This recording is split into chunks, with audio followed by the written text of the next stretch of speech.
ಎಲ್ಲರಿಗೂ ನಮಸ್ಕಾರ. ಇವತ್ತಿನ ರೆಸಿಪಿ ಎಗ್ಲೆಸ್ ವೆನಿಲಾ ಕೇಕು. ಬನ್ನಿ ಹೇಗ್ ಮಾಡೋದು ಅಂತ ನೋಡೋಣ. ಮೊದಲಿಗೆ ಇವಾಗ ಒಂದು ಕಡಾಯಿನ ಇಟ್ಕೊಂಡಿದೀನಿ. ಅದಕ್ಕೆ ಸ್ವಲ್ಪ ಉಪ್ಪನ್ನ ಹಾಕೊಂಡು ಒಂದು ಸ್ಟ್ಯಾಂಡ್ ನ ಹಾಕಿ ಒಂದು 10 ನಿಮಿಷ ಹೀಟ್ ಮಾಡ್ಕೋಬೇಕಾಗುತ್ತೆ. ಹೈ ಫ್ಲೇಮ್ ಅಲ್ಲಿ ಇಟ್ಕೊಂಡು ಲಿಡ್ ನ ಕ್ಲೋಸ್ ಮಾಡಿ ಒಂದು 10 ನಿಮಿಷ ಹೀಟ್ ಮಾಡ್ಕೊಳ್ಳಿ. ಇವಾಗ ಒಂದು ಬೌಲ್ಗೆ ನಾನು 1 ಕಪ್ ಅಷ್ಟು ಹಾಲನ್ನ ಹಾಕೋತಾ ಇದ್ದೀನಿ. ಕಾಯಿಸಿರೋ ಹಾಲನ್ನ ಹಾಕೊಳ್ಳಿ. ಇದಕ್ಕೆ 1 ಕಪ್ ಅಷ್ಟು ನಾನು ಸಕ್ಕರೆನ ಪುಡಿ ಮಾಡಿ ಹಾಕೋತಾ ಇದ್ದೀನಿ. ಮತ್ತೆ 1 ಸ್ಪೂನ್ ಅಷ್ಟು ವೆನಿಲಾ ಎಸೆನ್ಸ್ ನ ಹಾಕೊಳ್ಳಿ. ಹಾಕೊಂಡು ಚೆನ್ನಾಗಿ ಬೀಟ್ ಮಾಡ್ಕೋಬೇಕಾಗುತ್ತೆ.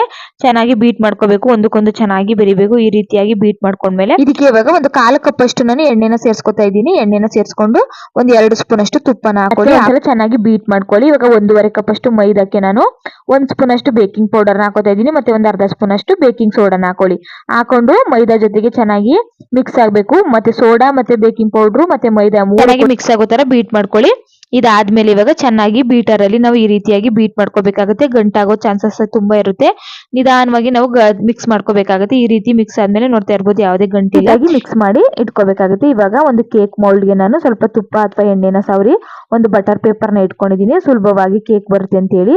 ಇವಾಗ ನಾವು ಹೀಟ್ ಮಾಡಿ ಇಟ್ಟಿದ್ವಲ್ಲ ಬಾಂಡ್ಲಿ, ಅದಕ್ಕೆ ಇವಾಗ ಕೇಕ್ ಮೋಲ್ಡ್ ನ ಇಡ್ತಾ ಇದೀನಿ. ಇಟ್ಟು ಒಂದು ಲಿಡ್ ನ ಕ್ಲೋಸ್ ಮಾಡಿ ಮೀಡಿಯಂ ಫ್ಲೇಮ್ ಅಲ್ಲಿ 20 ನಿಮಿಷ ಬೇಯಿಸ್ಕೋಬೇಕಾಗುತ್ತೆ. ಮತ್ತೆ ನಾವು ಲೋ ಫ್ಲೇಮ್ ಅಲ್ಲಿ ಒಂದ್ 25 ನಿಮಿಷ ಬೇಯಿಸ್ಕೋಬೇಕಾಗುತ್ತೆ. ಬೇಯಿಸ್ಕೊಂಡ್ರೆ ನೋಡ್ತಾ ಇರ್ಬೋದು ಯಾವ ರೀತಿಯಾಗಿ ಇವಾಗ ಕೇಕ್ ರೆಡಿ ಆಗಿದೆ ಅಂತ ಹೇಳಿ. ಉಬ್ಬಿ ಕೂಡ ಚೆನ್ನಾಗಿ ಬಂದಿದೆ, ಸಾಫ್ಟ್ ಆಗಿರುತ್ತೆ. ಇದು ಒಂದು 10 ನಿಮಿಷ ಆರೋದಕ್ಕೆ ಬಿಟ್ಬಿಡಿ. ಆರದ್ಮೇಲೆ ಒಂದು ಚಾಕುವಿನ ಸಹಾಯದಿಂದ ಎಡ್ಜಸ್ ಗಳೆಲ್ಲ ಕಟ್ ಮಾಡ್ಕೊಳ್ಳಿ. ಕಟ್ ಮಾಡ್ಕೊಂಡ್ರೆ ನಮ್ಗೆ ಯಾವ ಶೇಪ್ ಬೇಕೋ ಆ ಶೇಪ್ ಆಗಿ ನಾವು ಕೇಕ್ ನ ಕಟ್ ಮಾಡ್ಕೋಬಹುದು. ನೋಡ್ತಾ ಇರ್ಬೋದು ಎಷ್ಟು ಸಾಫ್ಟ್ ಆಗಿ ಬರ್ತಾ ಇದೆ ಅಂತ ಹೇಳಿ. ತುಂಬಾನೇ ಚೆನ್ನಾಗಿರುತ್ತೆ. ಒಂದ್ಸಲ ಟ್ರೈ ಮಾಡಿ, ನೀವು ಕೂಡ ಇಷ್ಟಪಟ್ಟು ತಿಂತೀರಾ. ಎಗ್ಲೆಸ್ ವೆನಿಲಾ ಕೇಕ್ ರೆಸಿಪಿ ಏನಾದ್ರು ನಿಮ್ಗೆ ಇಷ್ಟ ಆಗಿದ್ರೆ ಲೈಕ್ ಮಾಡಿ, ಶೇರ್ ಮಾಡಿ, ಕಮೆಂಟ್ ಮಾಡಿ. ಮತ್ತೆ ಸಿಗ್ತೀನಿ ಮುಂದಿನ ವಿಡಿಯೋ ಜೊತೆಗೆ.